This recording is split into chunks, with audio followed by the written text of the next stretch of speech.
Muchas gracias, Pastor Castro, por esa introducción tan bondadosa. Estoy muy contento de estar aquí con ustedes en Poughkeepsie. Llevo muchos años que no vengo por estos lados. No recuerdo en qué año fue que estuve aquí la última vez. Recuerdo que prediqué en la iglesia de habla inglesa aquí en Poughkeepsie. En ese tiempo había una pareja que conocimos en Venezuela hace muchos años, la familia Villalba. Posiblemente algunos conocieron a la familia Villalba. Prediqué allá, pasé un buen rato y también he predicado en la iglesia hispana, pero nunca había predicado en este local tan bonito. Aquí deben caber por lo menos unas 400 o 500 personas o más. ¿Cuántos? ¿650? 750. Bueno, casi 50. Muchos pueden tener reuniones evangelísticas aquí muy buenas. El Señor les proporcionó un buen salón para honrar y glorificar su nombre. Durante el transcurso de esta semana o esta media semana vamos a estudiar en cuanto al Dios del eterno presente. Todos los temas van a girar alrededor de ese tema central. Pero antes de comenzar esta noche queremos orar para pedir que el Señor nos acompañe en el estudio. Así que les invito a inclinar sus rostros para orar. Padre Celestial, venimos ante tu trono con reverencia, reconociendo nuestra insuficiencia y por eso necesitando tu ayuda. Pedimos, Señor, que nos bendigas con la presencia de tu Santo Espíritu. Abre nuestro entendimiento, abre nuestros corazones y capacítanos para comprender mejor tu carácter y para reflejar ese carácter a las personas con quienes entramos en contacto. Gracias te damos por el privilegio de la oración y venimos a ti con confianza porque venimos en el nombre precioso de Cristo nuestro Salvador. Amén. Al contemplar el mundo con ojos enrojecidos por el insomnio, todo parece estar fuera de control y en proceso de desintegración. Guerras, rumores de guerras, desintegración del núcleo familiar, la confusión de géneros, los desamparados que duermen en las calles, el aumento de matrimonios gay, la inflación galopante, las pandemias, los tumultos, el racismo, las inundaciones, las sequías, las hambres, los tornados, los terremotos, los huracanes, los incendios, las riñas políticas, los magnicidios, los hurtos, los tiroteos en masa, los suicidios, la drogadicción. Una lista deprimente que estamos viendo en el mundo de hoy como nunca antes. Parece que los demonios del abismo están en control de este mundo. Pero la pregunta clave es, ¿lo están en verdad? ¿Cómo podemos nosotros explicar lo que está pasando hoy en nuestro planeta? La respuesta a esta pregunta es muy sencilla. Después que Cristo le ganó la batalla decisiva a Satanás en la cruz del Calvario, Satanás se llenó de una ira vitriólica en contra de Dios. Satanás es como un león herido, que es peor que un león sano. No estaba contento de que Cristo en la cruz lo echó fuera, según Juan 12 y el versículo 30 al 33. La Biblia nos dice que el cielo podía regocijarse cuando Cristo lanzó fuera a Satanás en la cruz. El cielo podía alegrarse, porque ya el fastidioso no podía ir allá representando el planeta Tierra y acusando a los hermanos. El cielo podía decir: gloria al Señor, el fastidioso ya no viene acá. Pero el caso de la tierra fue distinto. Satanás, dice la Biblia, descendió como resultado de su derrota a este planeta con gran ira, sabiendo que tiene poco tiempo. Como lo dice 1 Pedro 5 y el versículo 8, que Satanás anda cual león rugiente, buscando a quien devorar. La hermana White, en Primeros Escritos, página 191, escribió que cuando el Señor Jesucristo derrotó a Satanás, los ángeles de Satanás salieron como leones rugientes a procurar la destrucción de los seguidores de Jesús. Y al acercarnos al fin, Satanás va a estar más desesperado por retener su reino. Y eso es lo que estamos viendo en el mundo hoy. Estamos viendo el caso de un general derrotado que sabe que tiene poco tiempo. Vamos a leer Apocalipsis 12 y el versículo 10 al 12, a donde se relata lo que ocurrió en el cielo y en la tierra cuando Satanás fue lanzado fuera. Dice en el versículo 10: entonces oí una gran voz en el cielo que decía: ahora ha venido la salvación, el poder y el reino de nuestro Dios y la autoridad de su Cristo, porque ha sido lanzado fuera el acusador de nuestros hermanos, el que los acusaba delante de nuestro Dios día y noche. Y ahora fíjense la reacción del cielo. Por lo cual, alegraos cielos, plural, alegraos cielos, y los que moráis en ellos. ¿Qué fue la reacción de los seres celestiales? Se dice: regocijaos. Oh, pero ¿qué diríamos de la tierra? Sigue diciendo: ay de los moradores de la tierra y del mar, porque el diablo ha descendido con gran ira, sabiendo que tiene ¿qué? Sabiendo que tiene poco tiempo. Lo que estamos viendo, hermanos y hermanas, apreciadas visitas, en este mundo que está en proceso de desintegración, es la obra de un enemigo derrotado que está desesperado por causar la mayor ruina posible. Les puedo dar un ejemplo. Algunos de ustedes recuerdan la guerra del Golfo Pérsico, cuando los Estados Unidos mandó un ejército para librar a Kuwait, que había sido invadido por Saddam Hussein. Cuando Saddam Hussein se vio perdido, ¿qué hizo? Él prendió todos los pozos de petróleo y por meses estuvieron ardiendo los pozos de petróleo.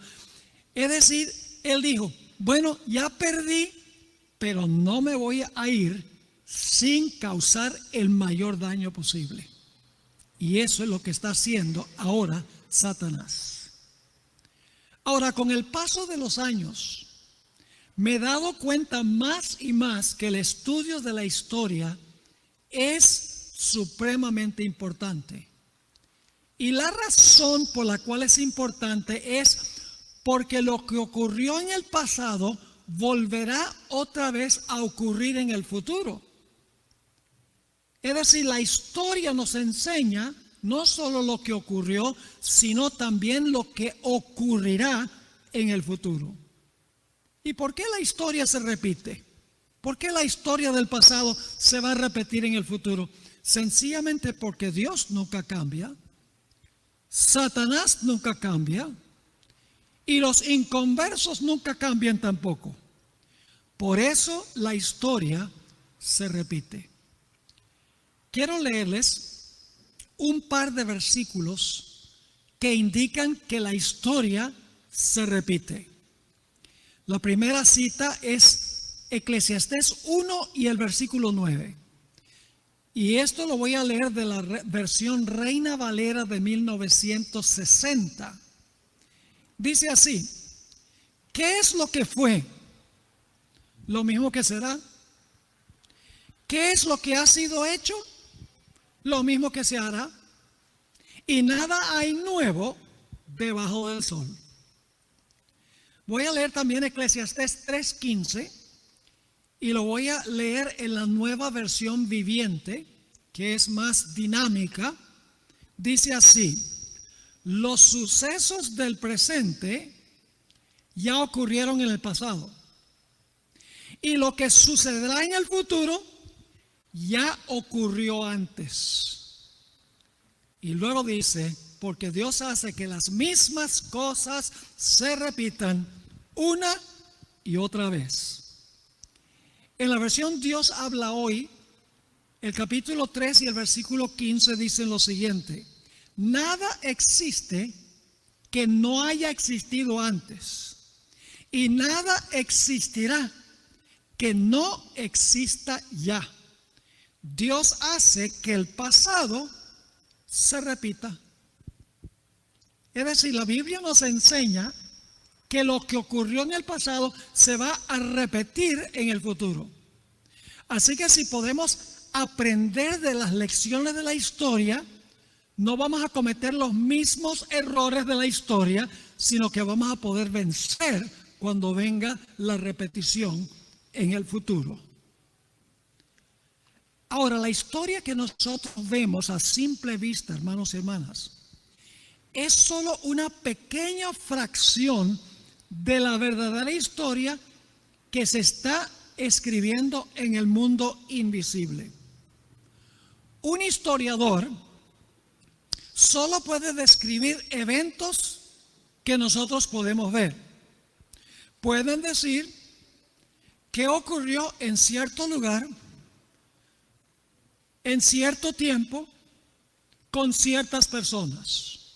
Solo pueden documentar lo que ellos han visto ocurrir. Pero hay una historia, la verdadera historia, que se está escribiendo en el mundo invisible, que no está visible a nuestros ojos físicos. La historia detrás de la historia se escribe detrás del telón. Y es una batalla entre Cristo y Satanás por el dominio del mundo. El apóstol Pablo describió esta guerra invisible a donde se está escribiendo la verdadera historia detrás de la historia. Me gusta referirme a la historia que nosotros vemos, lo que está ocurriendo, como la historia horizontal. Mientras que me gusta describir la historia que se escribe detrás del telón entre Cristo y Satanás, una batalla que no podemos ver, como la historia vertical. Ahora leamos Efesios 6:13, a donde se describe la guerra invisible, la guerra que se realiza detrás del telón. Dice en Efesios 6:13, porque no tenemos lucha contra sangre y carne. ¿Qué significa sangre y carne? Contra seres humanos.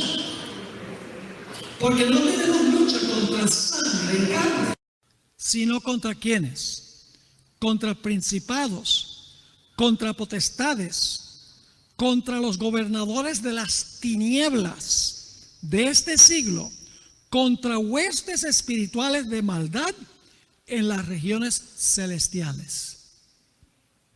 ¿Contra quién es la guerra que lidiamos nosotros? No contra enemigos visibles, sino contra poderes que no podemos ver a simple vista. Hay una guerra detrás de las guerras que se realizan en la tierra. Hay detrás del telón una historia que se está escribiendo que no podemos ver con los ojos físicos. Por ejemplo, tenemos la historia del libro de Esther. ¿Saben ustedes que el libro de Esther es el único libro de la Biblia que no menciona el nombre de Dios? Hubo 3 libros del Antiguo Testamento que fueron los últimos en ser incluidos en el canon o en la colección de 39 libros. Uno fue el libro de Eclesiastés, porque le parecía muy pesimista, pues vanidad de vanidades, todo es vanidad. Se menciona la palabra vanidad 35 veces en los 12 capítulos del libro de Eclesiastés. Así que lo incluyeron en el canon casi de último. Otro libro que fue uno de los últimos fue El Cantar de los Cantares, porque le pareció demasiado romántico. Y luego el tercer libro, que fue entre los últimos en ser incluido, fue el libro de Esther, porque no menciona el nombre de Dios. Pero cuando leemos el libro nos damos cuenta que hay una mano invisible que está dirigiendo los eventos. No cabe duda alguna. Hay demasiadas coincidencias para ser sencillamente un accidente lo que está pasando. Se ve la mano de Dios obrando detrás del telón en los eventos que se ven. Se está escribiendo una historia. Satanás es el que está obrando para que se dé el decreto para matar a todos los judíos. Pero eso no se ve a simple vista. Necesitamos correr el telón para ver la historia que se escribe detrás de la historia. Fíjense lo que escribió Elena White en la matutina El Cristo Triunfante, página 368. Hablando de los días de Esther. Satanás inspiró el plan. ¿Quién obró sobre Amán para que Amán le hablara al rey para que el rey diera el decreto para matar a todos los judíos? ¿Quién inspiró ese plan? Satanás. Pero a simple vista eso no se ve. A simple vista sencillamente decimos, bueno, Amán era mala gente. Y Amán, pues como era malo, entonces convenció al rey Asuero para que diera el decreto para acabar con todos los judíos, porque Amán odiaba a los judíos. Esa es la historia que se ve, la historia horizontal. Pero había una historia vertical que estaba ocurriendo detrás del telón. Fíjense lo que escribió la sierva del Señor. Satanás inspiró el plan a fin de librar la tierra de aquellos que preservaban el conocimiento del verdadero Dios. Ahora escuchen, la historia se repite.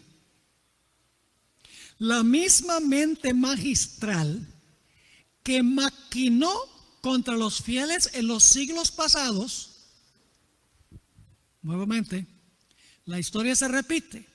La misma mente magistral que maquinó contra los fieles en siglos pasados, es decir, en la historia, obra ahora a fin de controlar a las iglesias caídas para que por medio de ellas Él pueda condenar y ejecutar sentencia de muerte sobre aquellos que no adoren el sábado idólatra. Pero, aunque así parezca, no libramos una lucha con seres mortales. No guerreamos contra sangre y carne, sino contra principados, contra poderes, contra gobernadores de las tinieblas de este mundo, contra espíritus impíos en las regiones celestiales. Nosotros estamos batallando contra un enemigo invisible. Y claro, surge la pregunta, ¿cómo podemos resistir el poder de un enemigo que no podemos ver con nuestros ojos físicos? La buena nueva, mis queridos hermanos y hermanas, es que Dios ha provisto un medio para correr el telón, para que podamos ver lo que está pasando en el mundo invisible. Y ustedes dicen, ¿dónde está eso que nos muestra lo que está ocurriendo detrás del telón? Se llama la Biblia. La Biblia nos explica qué es lo que está pasando detrás de la historia. Lo que se está escribiendo, la historia que se está escribiendo detrás de la historia. Solo la Biblia nos explica verdaderamente lo que está ocurriendo. Elena White escribió en el libro La Educación, página 173, una cita muy importante. Dice así: en los anales de la historia humana, anales significan los registros de la historia humana, el crecimiento de las naciones, el levantamiento y la caída de los imperios parecen depender de la voluntad y las proezas del hombre. ¿Por qué reinó Babilonia? Porque Nabucodonosor era poderoso. ¿Por qué se levantó Medo-Persia? Porque Medo-Persia tenía más poder que Babilonia. Los sucesos históricos parecen depender de las proezas humanas y del poder humano. Pero noten lo que sigue diciendo. Los sucesos parecen ser determinados en gran parte por el poder, la ambición y el capricho del hombre. Pero en la palabra de Dios se descorre el velo. ¿Dónde se descorre el velo? En la palabra de Dios. ¿Cuán importante es estudiar la palabra de Dios? ¿Cuán importante es estudiar las profecías? Las profecías descorren el velo para que podamos ver la verdadera historia que se está escribiendo detrás de la historia. Sigue diciendo, pero en la palabra de Dios se descorre el velo y contemplamos detrás, por encima y a través el juego y contrajuego. Recuerden esa expresión que usa la hermana White. En la palabra de Dios se descorre el velo y contemplamos detrás, por encima y a través el juego y el contrajuego de los intereses, las pasiones y el poder de los hombres, los agentes de un ser misericordioso que ejecutan silenciosa y pacientemente los consejos de la voluntad de Dios. ¿A dónde vemos los consejos de la voluntad de Dios? Lo que Dios hace detrás del telón, ¿a dónde lo vemos? En la palabra de Dios. ¿Ustedes quieren saber cuál es la verdadera historia? Tienen que leer la Biblia. Porque la historia que nosotros vemos aquí no es la verdadera historia. Es solamente una repercusión. La historia que vemos es solamente una repercusión de algo que está pasando en el mundo que nosotros no podemos ver. Podemos comparar el desarrollo de los eventos históricos con un juego de ajedrez. Ahora, el juego de ajedrez, hermanos y hermanas, es un juego complicado. Yo no tengo suficiente inteligencia como para jugar ese juego. El único juego que yo puedo jugar es cuando yo muevo las fichas hacia adelante. Pero eso de mover las fichas a los lados, muy confuso. La historia es confusa, como un juego de ajedrez. Ahora fíjense, el movimiento de las fichas en el juego de ajedrez representa los movimientos de la historia, los eventos de la historia. El movimiento representa los eventos de la historia. Cada jugador en el juego de ajedrez tiene un propósito. Y ese propósito es frustrar las jugadas del otro jugador, con el fin de poner al otro jugador en jaque mate, donde no hay escape. Ahora yo pregunto, ¿qué sucedería si en un juego de ajedrez un jugador sabe antes que comience el juego todas las jugadas que va a hacer el otro, mientras que el otro tiene que adivinar las jugadas que va a hacer el contrincante? ¿Cuánta posibilidad habría del que tiene que adivinar las jugadas? ¿Cuánta oportunidad tendría de ganar? Ninguna. Porque si uno de los jugadores conoce antes que comience el juego todas las jugadas que va a hacer el otro, va a saber cómo contrariar las jugadas del otro y ponerlo en jaque mate. Ahora escuchen. ¿Recuerdan la expresión juego y contrajuego que usa el Espíritu de Profecía? La historia es como un juego de ajedrez. En un lado de la mesa se sienta Jesús. En el otro lado de la mesa se sienta Satanás. La tabla está en medio y el movimiento de las fichas son los eventos históricos. Jesús le dice a Satanás, juega, y Satanás hace un movimiento en la historia. Y entonces Satanás dice, ojalá que yo hubiera sabido que él iba a hacer esa jugada. Pero luego Satanás se la rebusca y hace su jugada para tratar de contrariar la jugada que hace Jesús. Entonces Satanás juega. Entonces Jesús dice, me toca a mí.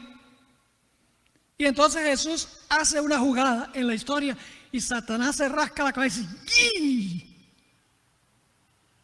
No sabía que él iba a jugar así. ¿Ahora qué hago?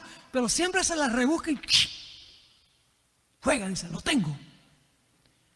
Y Jesús serena y calmadamente dice, ya jugaste, ¿verdad? Me toca a mí. Y entonces juega Jesús. ¡Ay, Satanás! Pero ¿cómo juega así? Y así transpira el juego de la historia, los eventos históricos. El problema es que Jesús ya sabe todas las jugadas que va a hacer Satanás antes de comenzar el juego. Pero Satanás no conoce el fin desde el principio y por eso él tiene que adivinar cómo va a jugar Jesús. Y cuando se adivina se cometen errores. Yo pregunto, ¿cuánta posibilidad hay de que Jesús pierda este juego de la historia? No hay ninguna opción de que pierda. Porque él conoce el fin desde el principio. ¿Están entendiendo? Ahora vamos a Isaías 46, 9 al 11. Isaías 46 y el versículo 9 al 11. Y mientras ustedes están buscando esos versículos, yo quiero preguntarles, ¿qué es lo que distingue al Dios verdadero de todos los falsos pretendientes? Dos cosas. Distingan al verdadero Dios de todos los falsos dioses. Están en estos versículos. Isaías 46, 9 al 11. Aquí dice Dios, acordaos de las cosas pasadas desde los tiempos antiguos, porque yo soy Dios y no hay otro Dios y nada es semejante a mí. ¿Por qué razón es que Dios es Dios, no hay otro Dios y hoy no hay nada semejante a Él? ¿Por qué razón? Aquí viene la razón. Que anuncio lo por venir desde el principio. Anuncia el futuro desde el principio. Y desde la antigüedad lo que aún no era hecho. Que digo, aquí viene el segundo punto, mi consejo permanecerá y haré todo lo que quiero. No solo conoce Dios el futuro, sino su plan se va a cumplir porque conoce el fin desde el principio. Así que dice, mi consejo permanecerá y haré todo lo que quiero. Que llamo desde el oriente al ave y de la tierra lejana al varón de mi consejo. Yo hablé y lo haré venir. Lo he pensado y también lo haré. ¿Qué distingue al verdadero Dios de todos los falsos dioses? Lo que lo distingue son dos cosas. Número uno, Dios conoce el fin desde el principio, en detalle. Y como conoce el fin desde el principio, Él va a cumplir su voluntad. Él lo va a hacer, según dice estos textos. Ahora vamos a notar un ejemplo del Antiguo Testamento de cómo funciona esto, de la historia que se ve y la historia que no se ve. Esta historia se encuentra en el Antiguo Testamento. En cierta ocasión, el rey Acab, que era un rey malo, rey de las 10 tribus del norte, que se conocían como Israel, y Josafat, el rey de las 2 tribus del sur, que se conocen como Judá, se reunieron en Samaria. Y estando ahí en Samaria, Acab, que era un rey malo, le dice a Josafat: oye, Josafat, ahora que estamos aquí juntos, ¿por qué no unimos las fuerzas de donde tú eres rey y donde yo soy rey y vamos a pelear contra nuestro enemigo común, los sirios? Y Josafat piensa y dice: interesante la idea. ¿No tienes un profeta por ahí que nos diga si es lo que debemos hacer? Y el rey Acab dice: profetas me sobran, tengo 400.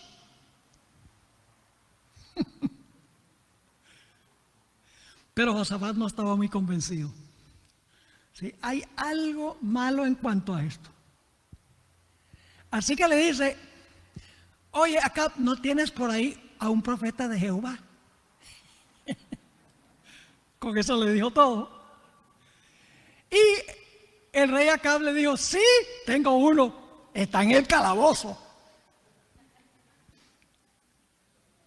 Y dice Josafat: ese es el profeta de Jehová, porque ahí viven los verdaderos profetas. Esa es la escena. Ahora, los falsos profetas le dijeron a Acab: si tú vas a la guerra contra los sirios, vas a ganar una victoria contundente, los vas a derrotar. Y Acab fue a la guerra contra los sirios. Y ahora vamos a ir al final de la historia y luego vamos a regresar al comienzo de la historia que les acabo de relatar. Noten lo que dice en 2 Crónicas 18, 33 y 34. Lo que pasó cuando Acab siguió el consejo de sus falsos profetas y fue a la guerra. Dice allí: mas disparando uno el arco a la aventura, hirió al rey de Israel entre las junturas y el coselete. Él entonces dijo al cochero: vuelve las riendas y sácame del campo, porque estoy mal herido. Y arreció la batalla aquel día, por lo que estuvo el rey de Israel en pie en el carro enfrente de los sirios hasta la tarde, y murió al ponerse el sol. ¿Qué pasó con Acab? Acab murió. ¿Por qué murió Acab? Porque escuchó el consejo de los falsos profetas. Esa es la historia que se ve. Pero hay una historia aquí que no se ve, que solo se discierne en la Biblia. Ahora regresemos otra vez al comienzo de la historia. Cuando los falsos profetas le dijeron a Acab que fuera a la guerra, ya esa decisión se había tomado en una reunión en el cielo, que solamente sabemos de esa reunión por lo que dice la Biblia. Vamos ahora a 2 Crónicas 18, empezando en el versículo 18. Entonces él dijo, dicho sea de paso, trajeron a Micaías del calabozo, y Acab le hizo la misma pregunta: Josafat y yo queremos ir a pelear contra los sirios, ¿es buena idea o no? Oh, y los falsos profetas dijeron, sí, una victoria contundente. Y ahora llega Micaías, el que estaba en el calabozo ante el rey, y el rey indudablemente le dice, Micaías, Josafat y yo queremos ir a batallar contra los sirios. ¿Es buena idea o no? Y lo que dice Micaías, el que estaba en el calabozo, no parece tener nada que ver con lo que está pasando. Noten el versículo 18. Entonces él dijo, oíd pues palabra de Jehová. Yo he visto a Jehová sentado en su trono y todo el ejército de los cielos estaba a su mano derecha y a su izquierda. ¿Qué es lo que está viendo aquí Micaías? Está viendo algo que está ocurriendo en el mundo invisible, que no se ve a simple vista. Una reunión celestial donde Dios está sentado en su trono y todas las huestes celestiales están allí a su alrededor. Sigue diciendo versículo 19. Y Jehová preguntó, ¿quién inducirá a Acab, rey de Israel, para que suba y caiga en Ramot de Galad? ¿Quién va a ir a Acab y decirle que vaya a la guerra para que lo maten? ¿Están entendiendo la historia? Y nadie quería. Porque dice, y uno decía así y otro decía de otra manera. Pero lo escuchen. Entonces salió un espíritu que se puso delante de Jehová y dijo, yo le induciré. Yo lo voy a convencer que vaya a la guerra para que lo maten. Y Jehová le dijo, ¿de qué modo? ¿Cómo lo vas a convencer? Y él dijo, saldré y seré espíritu de mentira en la boca de todos sus profetas. ¿Quién estaba detrás de los 400 falsos profetas? Para que ellos convencieran a Acab que fuera a la guerra. Este espíritu que estaba en el cielo, en el concilio celestial. ¿Quién era ese? Satanás. Yo pregunto, según el libro de Job, ¿Satanás podía ir a los concilios celestiales antes que Cristo lo derrotara en la cruz? Sí, dice, los hijos de Dios fueron a presentarse delante de Jehová. Porque Satanás le quitó el puesto a Adán. Como gobernante, Jesús tuvo que venir a quitarle el puesto a Satanás que le había quitado a Adán. Así que este espíritu, sabemos que no es un ángel fiel, porque los ángeles fieles no son mentirosos. Así que dice, saldré y seré espíritu de mentira en la boca de todos sus profetas. Y Jehová dijo, tú le inducirás y lo lograrás. Anda y hazlo así. Y ahora he aquí Jehová ha puesto espíritu de mentira en la boca de estos tus profetas, pues Jehová ha hablado el mal contra ti. Ahora necesitamos entender que cuando dice aquí que Jehová ha puesto mentira en la boca de los falsos profetas, significa que Dios sencillamente lo permitió. En la Biblia se le atribuye a Dios lo que Dios permite. Por ejemplo, en el caso de Saúl dice que un espíritu malo de Jehová lo atormentaba. Pero sencillamente, como Saúl se había entregado al maligno, Dios echó un paso atrás y dijo, Satanás, yo te dejo que tú hagas eso con Saúl. En la Biblia lo que Dios permite se le atribuye a Dios, aunque Dios no lo hace directamente. Y si ustedes leen el libro de Job, muy interesante, los primeros 2 capítulos, ¿quién le está causando los males a Job? Satanás. ¿Quién le dio permiso a Satanás? Dios le dio permiso, pero Dios no lo estaba haciendo. Pero si van al capítulo 42, dice que todo este mal le vino a Job por Jehová.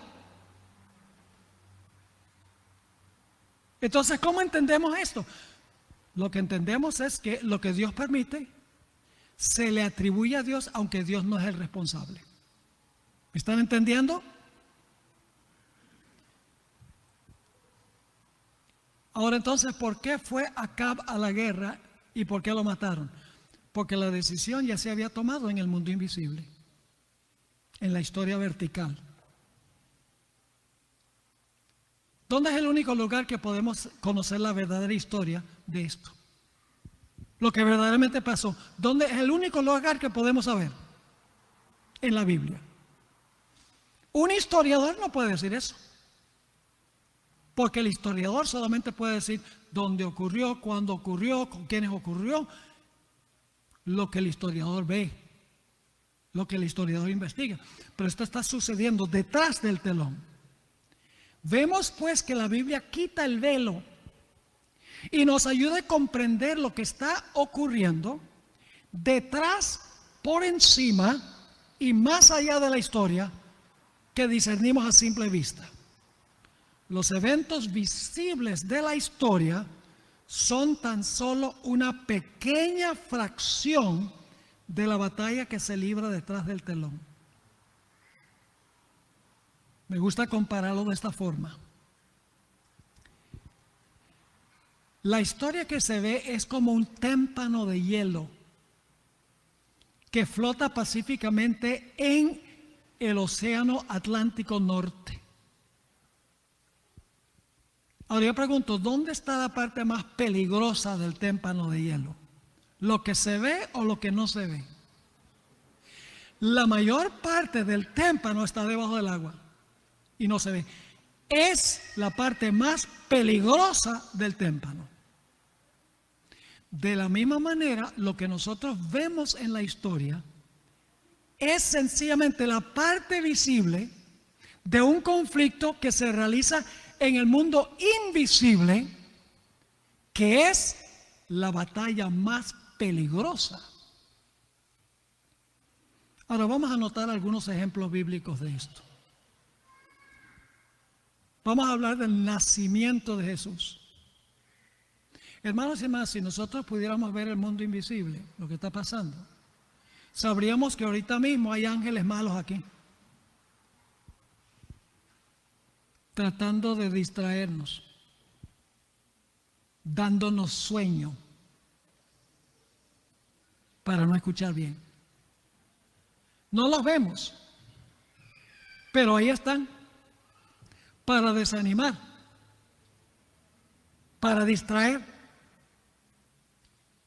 El único lugar que nosotros vemos eso es en la Biblia. Por eso Satanás se ha esmerado porque la gente dedique muchísimo más tiempo a textear, a la televisión, a las distracciones, porque él sabe que cuando estudiamos la Biblia sabemos cómo obra y cómo podemos protegernos de la forma como él obra. Vamos a Mateo 2:16. Mateo 2:16. Está hablando del nacimiento de Jesús. Dice ahí en Mateo 2:16, Herodes entonces, cuando se vio burlado por los magos, se enojó mucho y mandó a matar a todos los niños menores de 2 años que había en Belén y en todos sus alrededores, conforme al tiempo que había inquirido de los magos. ¿Quién quería la muerte de Jesús? Herodes. Ahora escuchen bien. Cualquier historiador podría haber escrito lo que escribió Mateo. ¿Sí o no? Sí. La Biblia nos dice, o la historia nos dice, ¿a dónde ocurrió esto? Sí, en los alrededores de Belén. ¿Nos dice quién quería la muerte del niño? Sí. ¿Nos dice quién es el niño? Sí. La historia, cualquier historiador puede haber escrito esto, pero lo escuchen bien. ¿Quién en verdad quería la muerte del bebé que había nacido? La Biblia corre el telón para mostrarnos el mundo invisible, la historia detrás de la historia. Noten Apocalipsis 12 y el versículo 4, Apocalipsis 12 y el versículo 4. Acabamos de leer de que Herodes quería matar al niño porque temía perder su trono.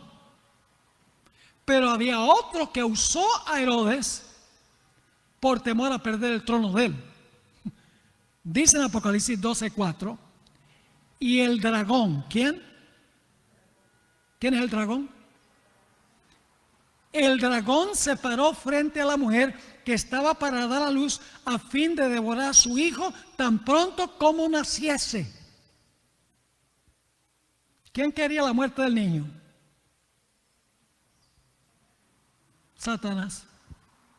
Ahora yo pregunto, ¿un historiador común y corriente puede haber discernido eso? No, porque es algo que está pasando detrás del telón.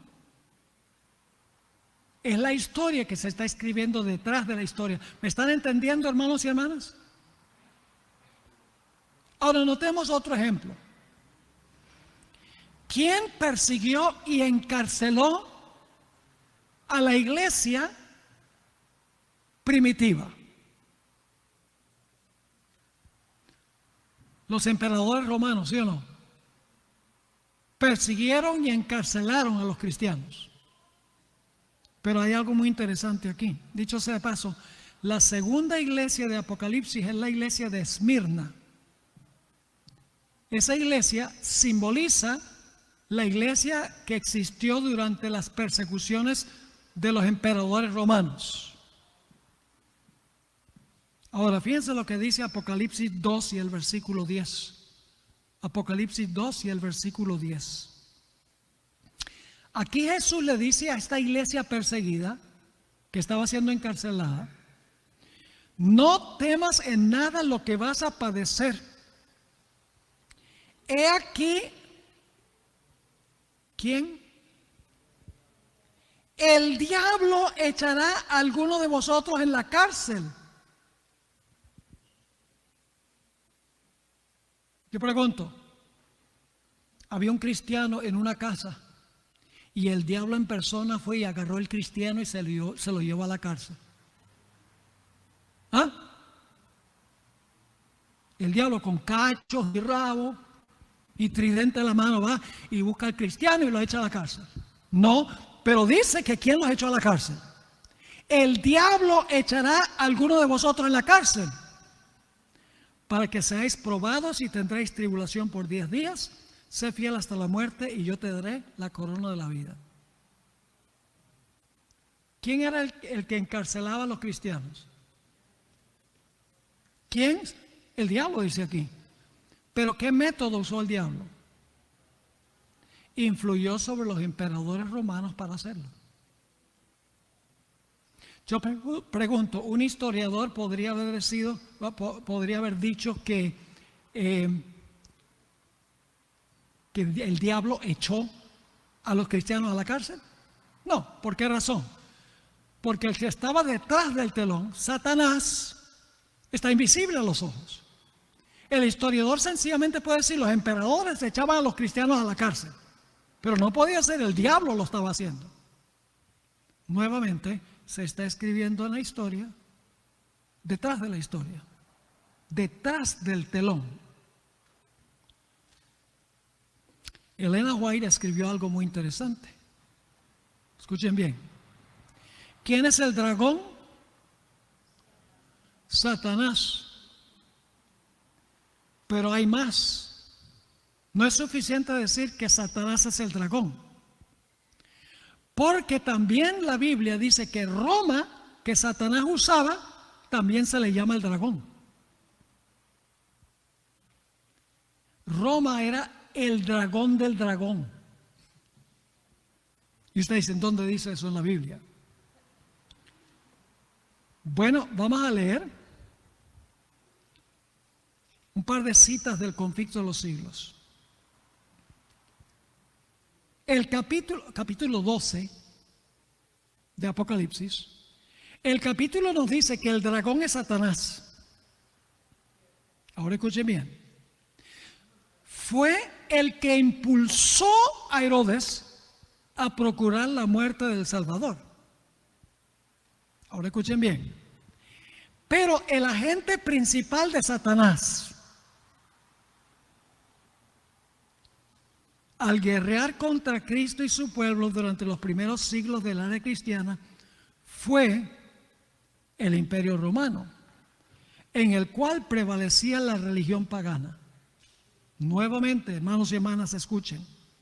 El capítulo 12 nos dice que el dragón es Satanás. Fue él quien impulsó a Herodes a procurar la muerte del Salvador. Satanás usó a Herodes.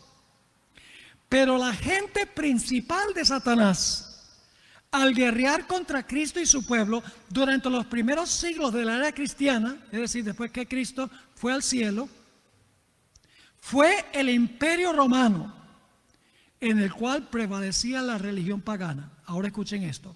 Así que, si bien el dragón en su primera instancia representa a Satanás, en un sentido secundario es un símbolo de Roma pagana.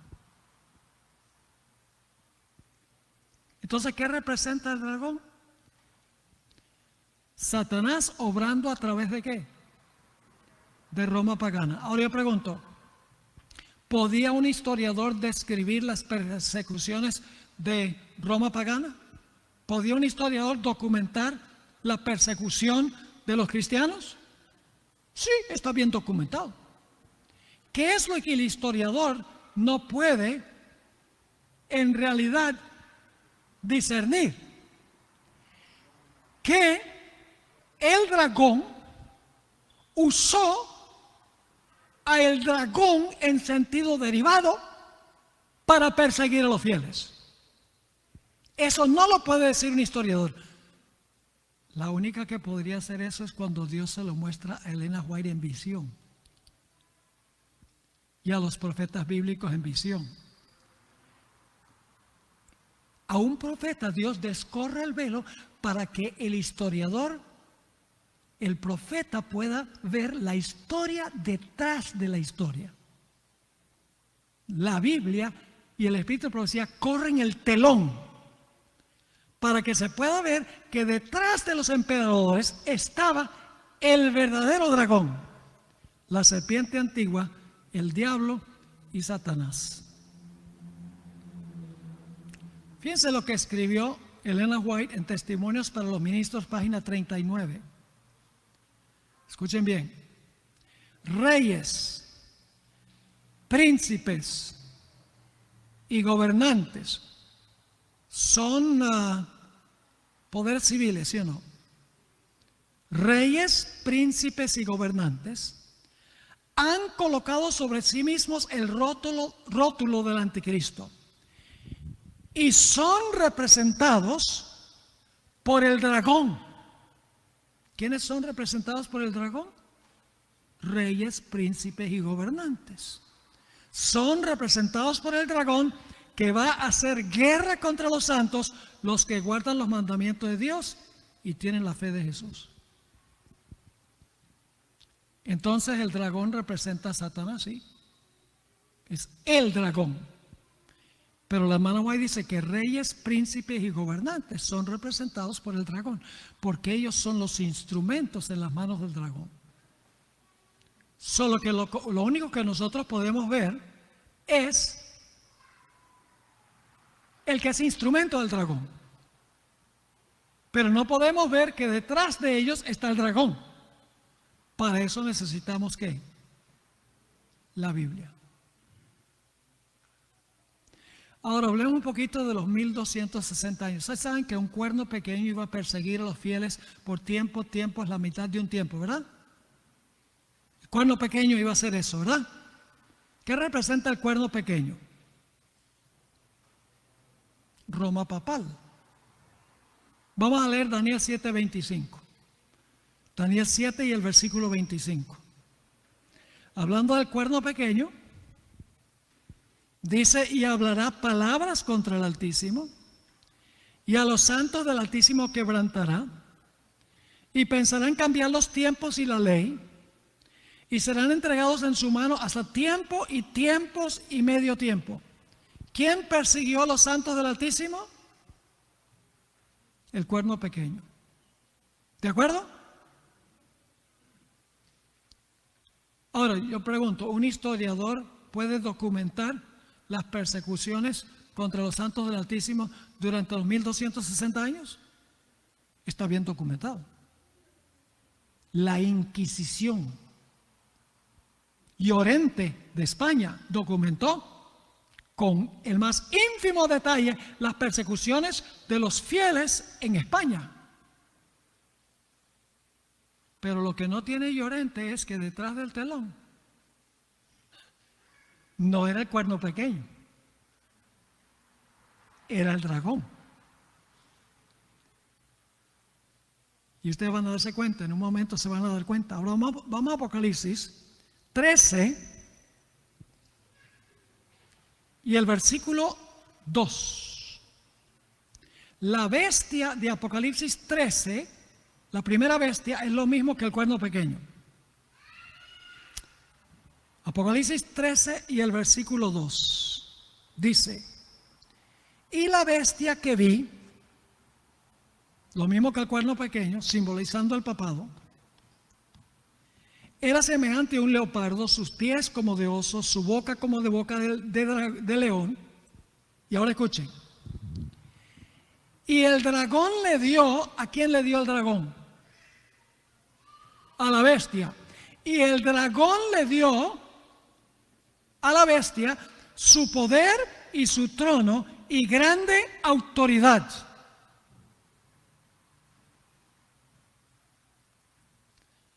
¿Quién se prestó como instrumento del dragón? La bestia.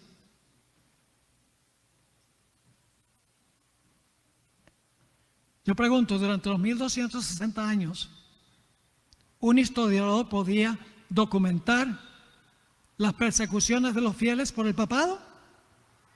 Sí, está bien documentado.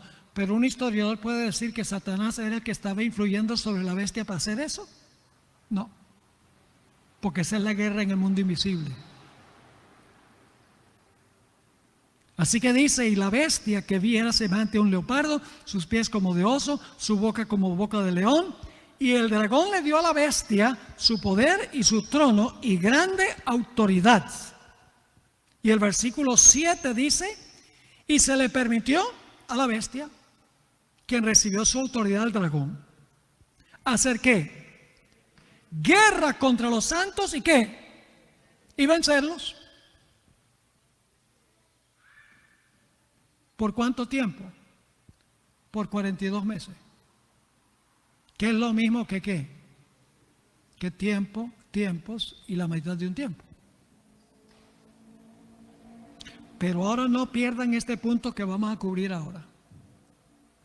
¿Quién persiguió a los santos del Altísimo y los venció por tiempos, la mitad de un tiempo o durante los 42 meses?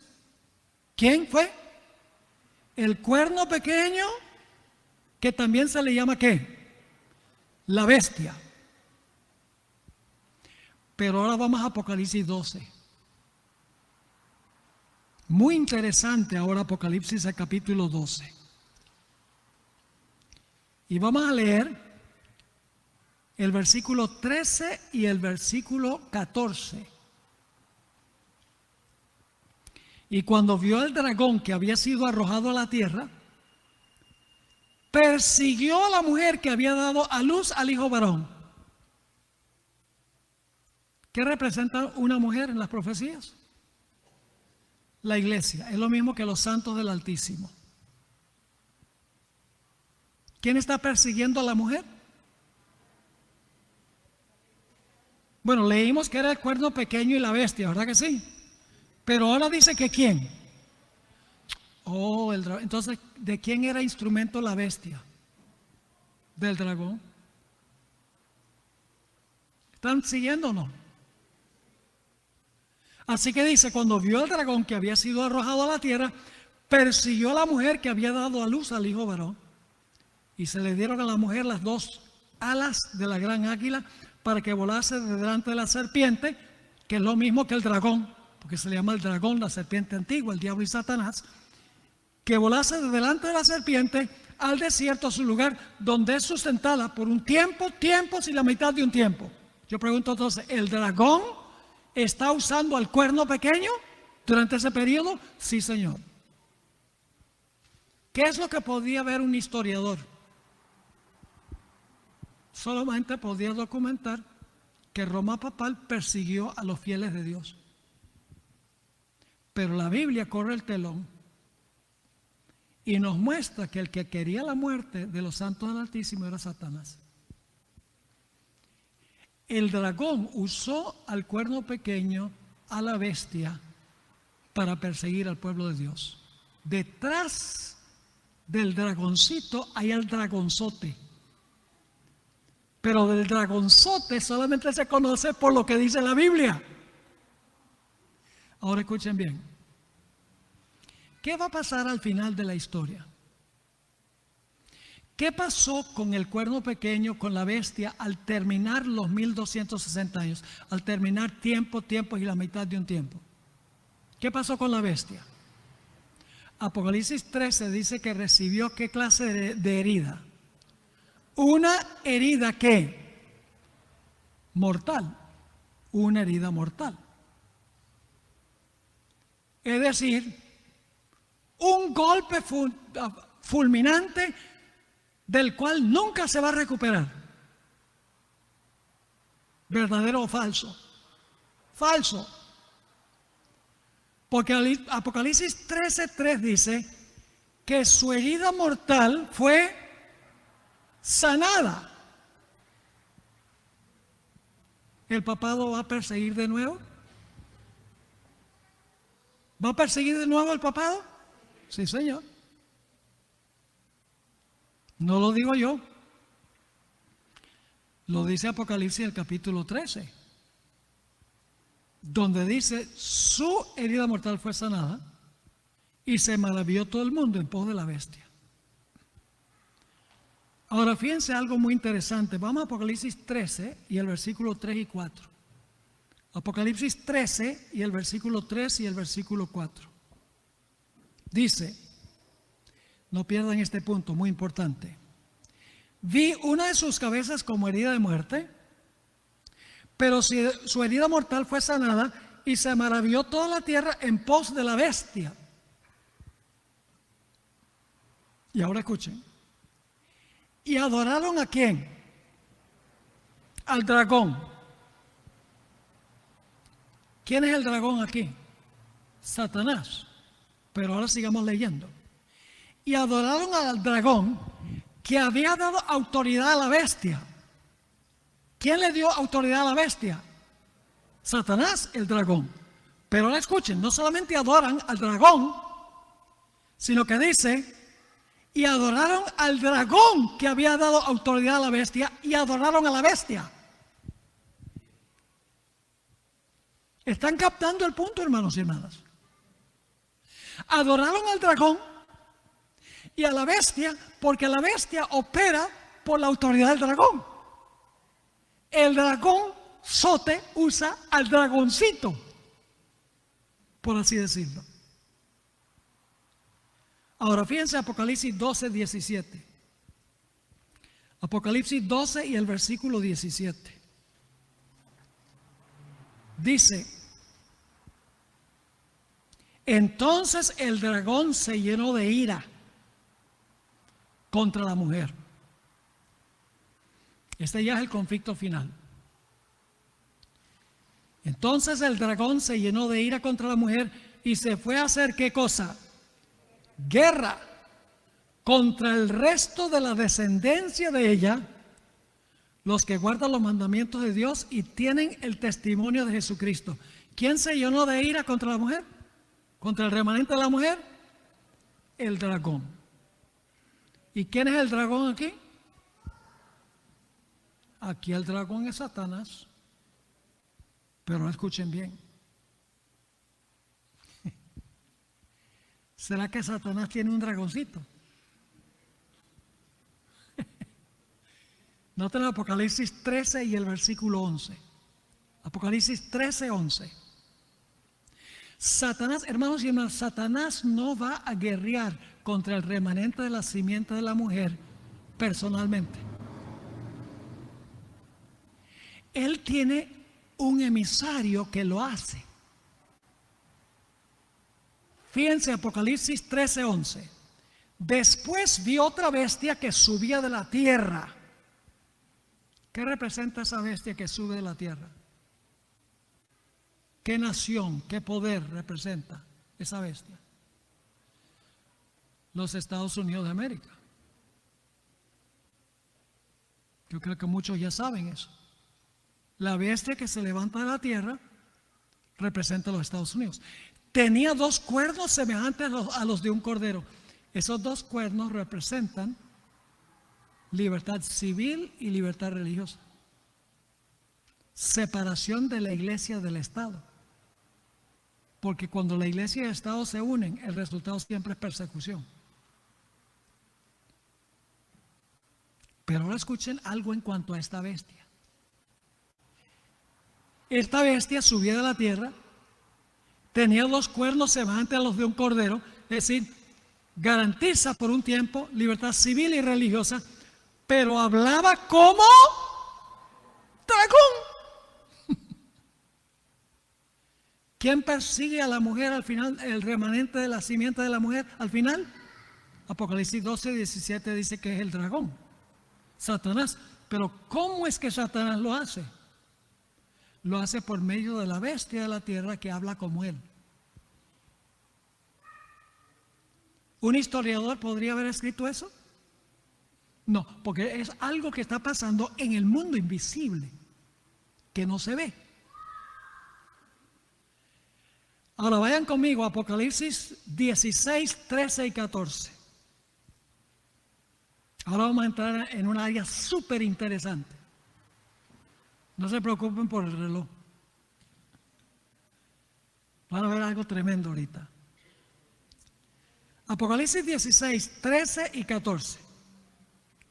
Y vi salir de la boca del dragón y de la boca de la bestia y de la boca del falso profeta. ¿Cuántos poderes son? ¿Cuántos son? 3. ¿Qué representa el dragón? Satanás. ¿Quién es la bestia? El poder papal. ¿Y quién es el falso profeta? La bestia que se levantó de la tierra. 3 poderes. Y dice que sale de la boca 3 espíritus inmundos a manera de ranas, pues son espíritus de demonios que hacen señales, van a los reyes de la tierra en todo el mundo para reunirlos a la batalla de aquel gran día del Dios Todopoderoso. Así que 3 poderes se van a aliar en contra del pueblo de Dios: el dragón, la bestia y el falso profeta. Satanás, el papado y la bestia de la tierra, que representa el protestantismo apóstata en los Estados Unidos. Pero ahora vamos a Apocalipsis 19. Hay una pequeña variación muy importante aquí. Apocalipsis 19, y vamos a leer los versículos 19 y 20. Apocalipsis 19, 19 y 20. Y vi a la bestia. ¿Vimos una bestia en Apocalipsis 16, 13, sí o no? Sí. Vi a la bestia y a los reyes de la tierra y sus ejércitos reunidos para guerrear contra el que montaba el caballo blanco y contra su ejército. Y la bestia fue apresada, y con ella ¿quién?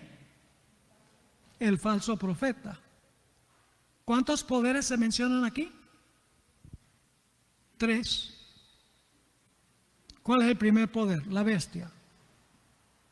¿Cuál es el segundo poder? Los reyes de la tierra. ¿Cuál es el tercer poder? El falso profeta. Yo no sé si ustedes están viendo la variación entre Apocalipsis 16, 13 y Apocalipsis 19, 19 y 20. En Apocalipsis 16, 13 habla del dragón. Pero aquí habla de ¿qué? De los reyes de la tierra.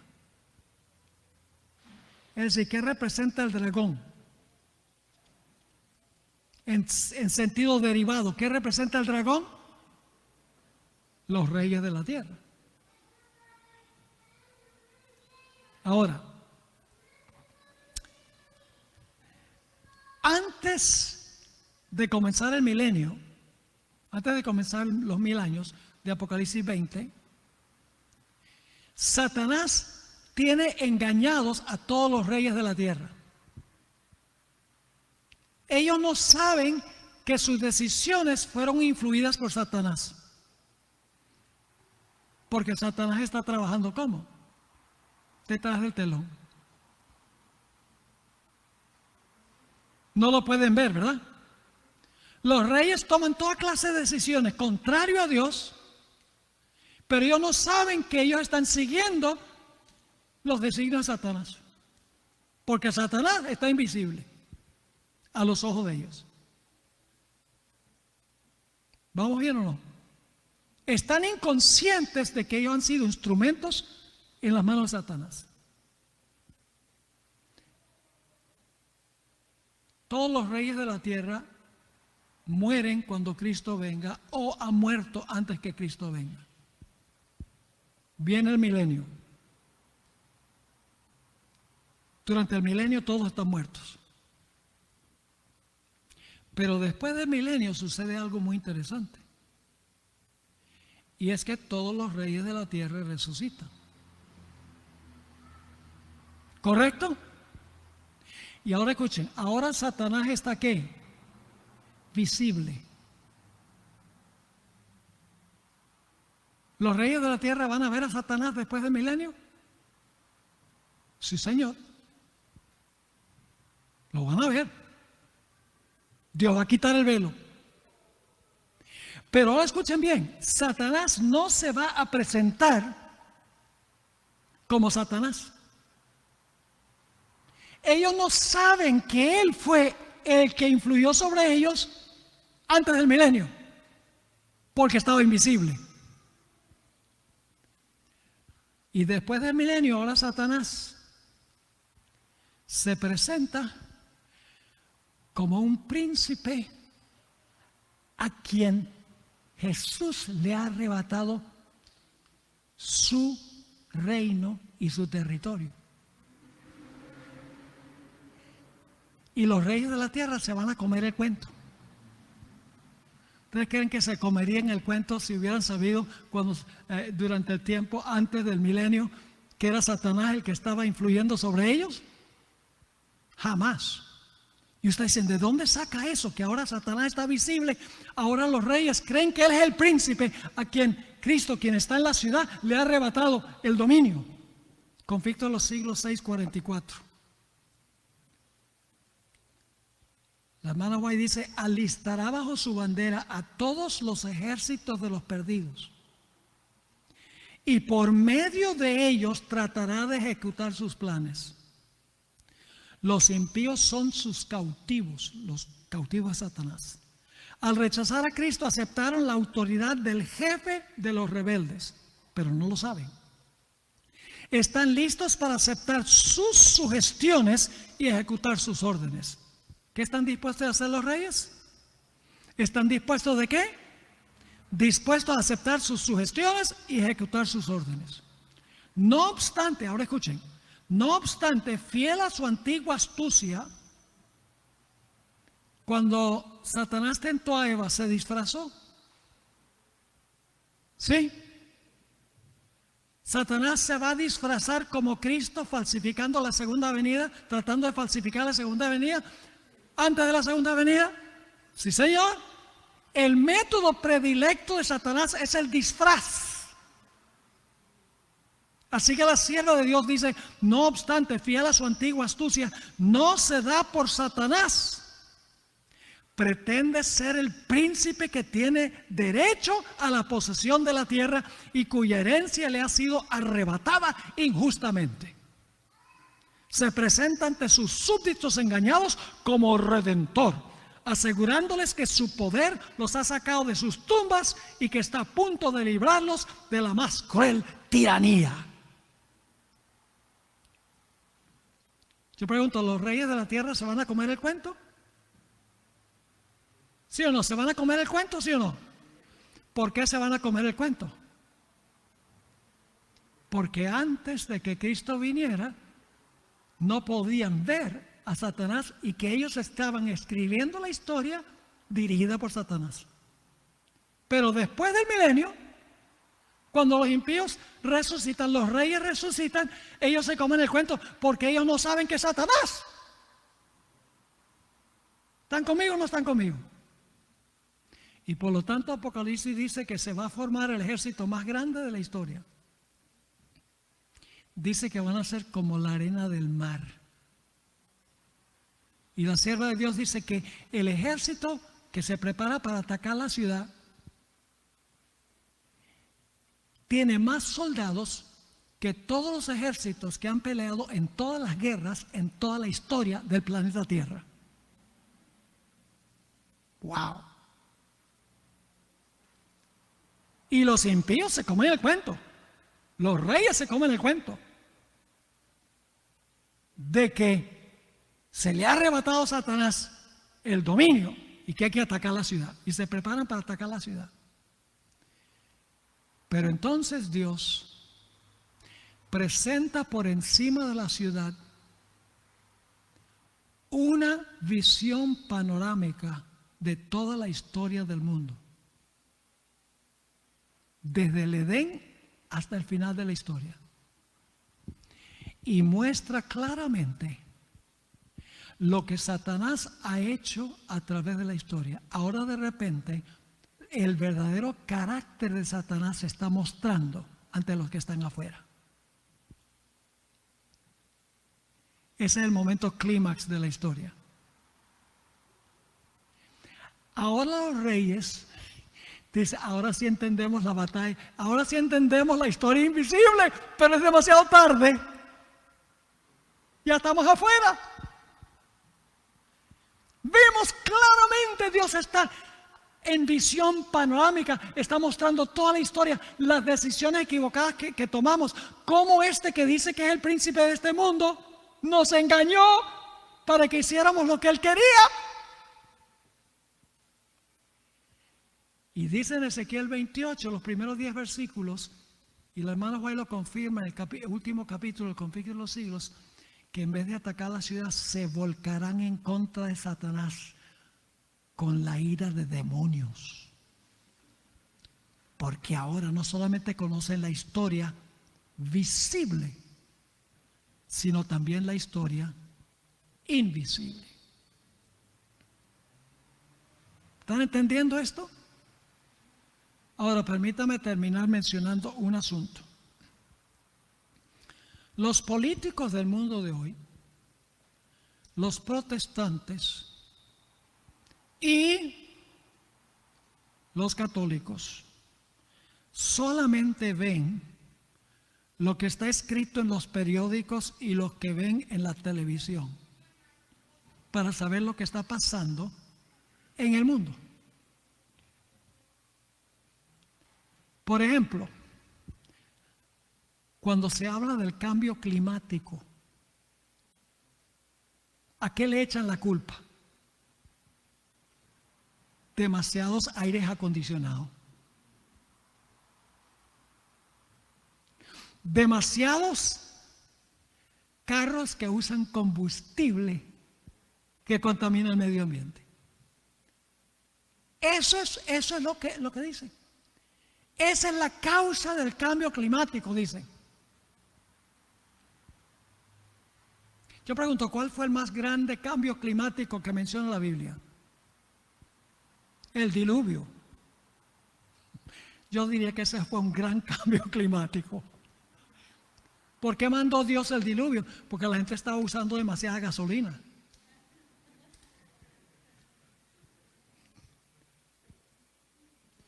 Porque la gente usaba demasiado aire acondicionado.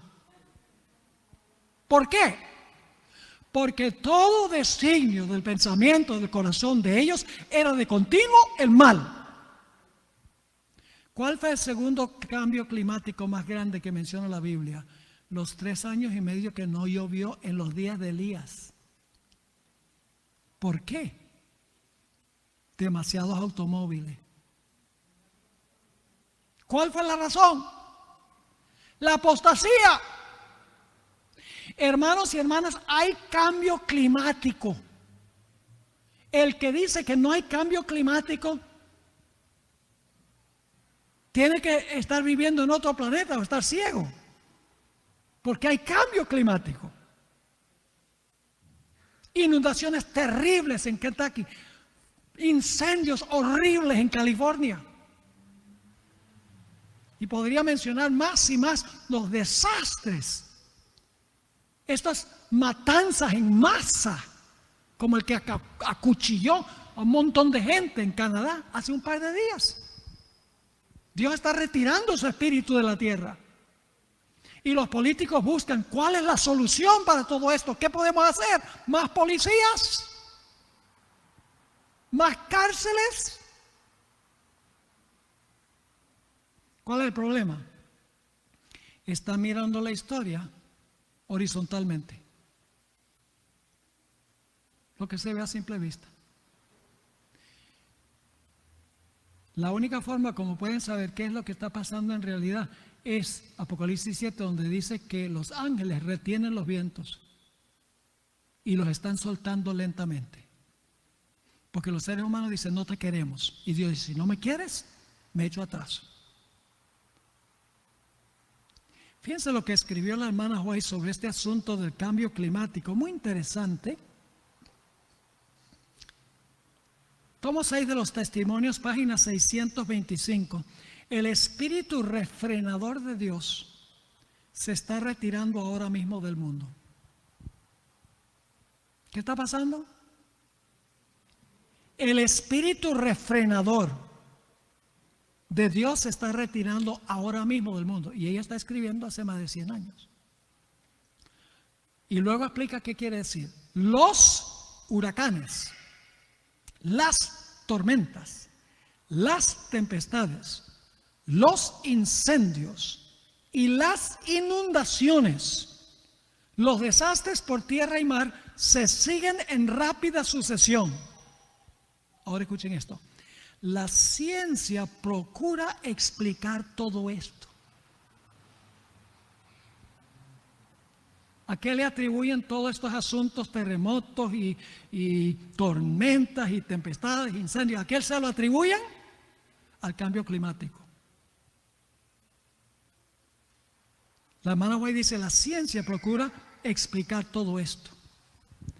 Aumentan en derredor nuestro las señales que nos dicen que se acerca el Hijo de Dios, pero son atribuidas a cualquier causa menos la verdadera. ¿Qué hace la ciencia? Da como la causa todo menos la verdadera. Y luego dice, los hombres no pueden discernir a los ángeles que como centinelas refrenan los 4 vientos para que no soplen hasta que estén sellados los siervos de nuestro Dios. Pero cuando Dios ordene a sus ángeles que suelten los vientos, habrá una escena de contienda que ninguna pluma puede describir. Este mundo será una selva. ¿Creen que está mal ahora? No han visto nada todavía. Cuando Dios termine de retirar su Espíritu Santo. La hermana White dice que el ser humano puede ser muy cruel cuando no tiene el Espíritu de Dios. La Biblia dice, el amor de muchos se resfriará por causa de la transgresión de la ley. Y termino con este último punto, hermanos y hermanas. Si ustedes leen el Evangelio según San Mateo, el capítulo 24 y los versículos 6 al 8, dice que habrá guerras y rumores de guerras. Y luego dice, se levantará nación contra nación, reino contra reino. Sigue diciendo, habrá hambres, pestilencias, terremotos y alborotos. Y luego dice, esto es principio de dolores. Es decir, todavía lo que viene es candela. ¿Por qué es que Satanás causa esto? ¿Por qué es que Satanás, porque no es Dios el que causa esto, por qué es que Satanás causa hambres, pestilencias, terremotos, alborotos, guerras, nación contra nación, reino contra reino. Es como si estuviéramos leyendo el periódico hoy. ¿Por qué Satanás lo hace? En primer lugar, el historiador no cree que es Satanás, porque está mirando la historia como algo horizontal, no ve el conflicto vertical. Y en segundo lugar, le atribuye a estos desastres la razón equivocada. Dice, por el cambio climático. Pero Mateo nos dice cuál es el objetivo de Satanás en causar todas estas cosas que mencioné en Mateo 24. El siguiente versículo, después de hablar de todos estos desastres, dice que entonces Satanás, el pueblo de Dios, tendrá tribulación. Y todas las naciones aborrecerán al pueblo de Dios. Y matarán a algunos. El propósito de Satanás final es echarle la culpa al pueblo de Dios por lo que está pasando. Porque guardan el sábado. Última cita que voy a leer del Espíritu de Profecía. Tremendo esto.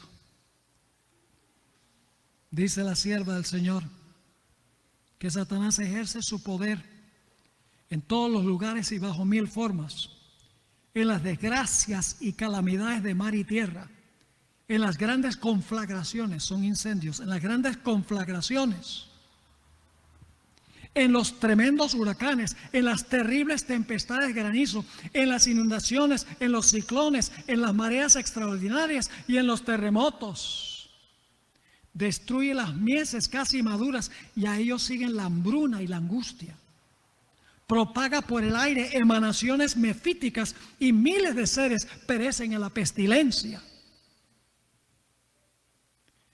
Y luego dice, estas plagas irán aumentando más y más y se harán más y más desastrosas.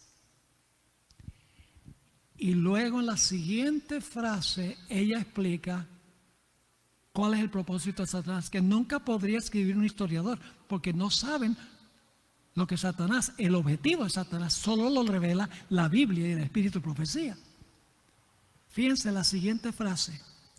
Y luego el gran engañador persuadirá a los hombres que son los que sirven a Dios los que causan estos males. Un historiador no puede saber eso. Un historiador dice, bueno, todo está bien mal, de mal en peor, el cambio climático. Tenemos que eliminar fossil fuels. Tenemos que poner paneles solares y tenemos que poner turbinas de viento. Y eso va a resolver el problema. Pero hermanos y hermanas, va a ser peor todavía. Porque es ponerle una curita a un cáncer.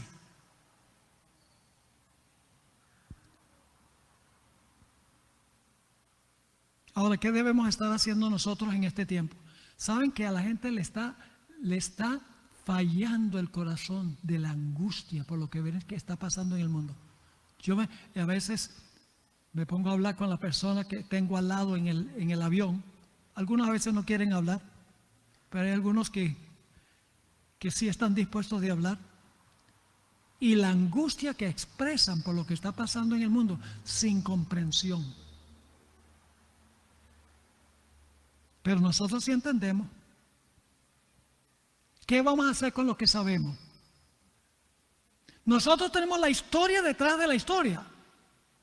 En la Biblia el Espíritu de Profecía. ¿Vamos a esconder la luz?